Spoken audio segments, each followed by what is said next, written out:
Wolverhampton, and in particular this part of the evening, which is about unveiling our Formula 3 car for the brand new season. My name is Ian Oakes. I'm Deputy Vice Chancellor at the university, but also I'm chairman of the racing team, and I've got a number of colleagues with me I'll introduce in a few moments to you. The thought process was effectively a way of opening up engineering, if you like. I think the problem is it's a bit of a closed shop sometimes, and I don't think it's particularly well articulated in lower levels. I think engineers do an amazing job and do a variety of jobs, and I think probably that doesn't come through earlier on. So really I started here and I was asked to develop some new courses, which I did, and the idea being that we really wanted to put some activities around those new courses, and that's where this all came from really.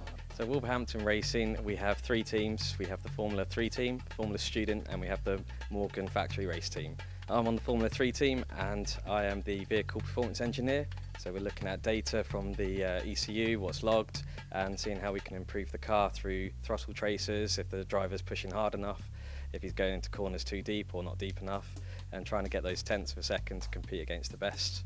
And then I'm also on the Formula Student team where I'm a powertrain leader, and I'm designing the plenum and the air intake track.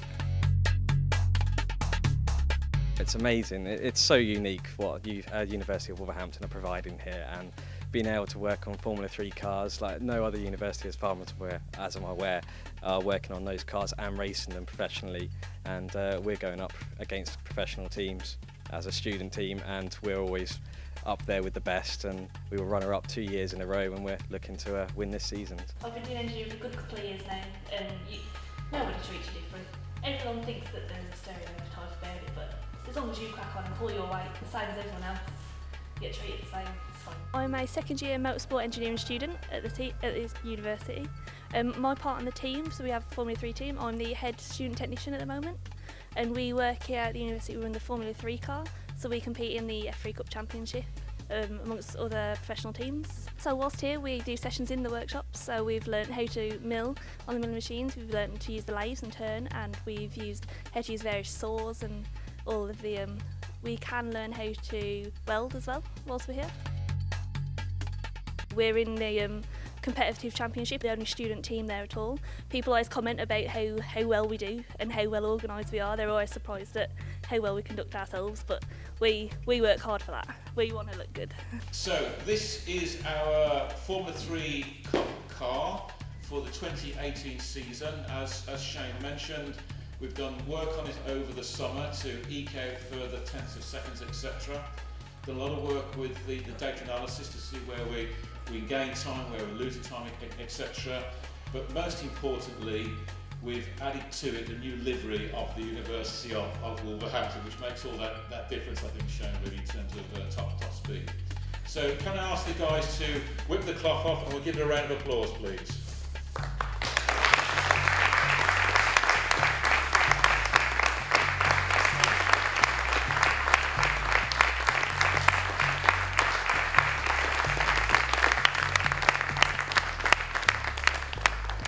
I think you'll all agree that that's one impressive looking car.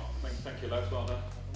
That's one impressive looking car, and we're hoping it's not only the fastest car, but it's the prettiest looking car. We've worked hard over the winter to try and find them tenths, them 4 tenths really, where we sort of got it down to in most circuits, where we're weaker.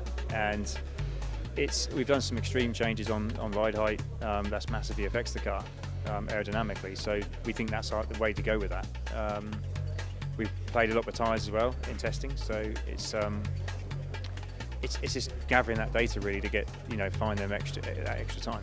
With 2 years under the belt now, you can start comparing. The engine's quite complicated. Running the engine and handling the data from the engine is quite complicated, and keeping it actually at its happiest is a full-time job. Students come here, they stay at Telford, they live in Telford, they come here to do the motorsport. They're prepared to commit a lot of time, their personal time. They try and keep jobs at the same time as well. Some at McDonald's, some at Domino's Pizza, keeping the money to live as well.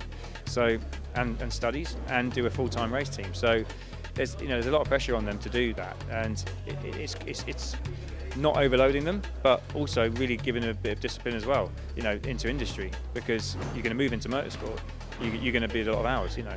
If you're not behind it, then you're not going to be passionate about it. So I think we've built that over the few seasons, and then we end up.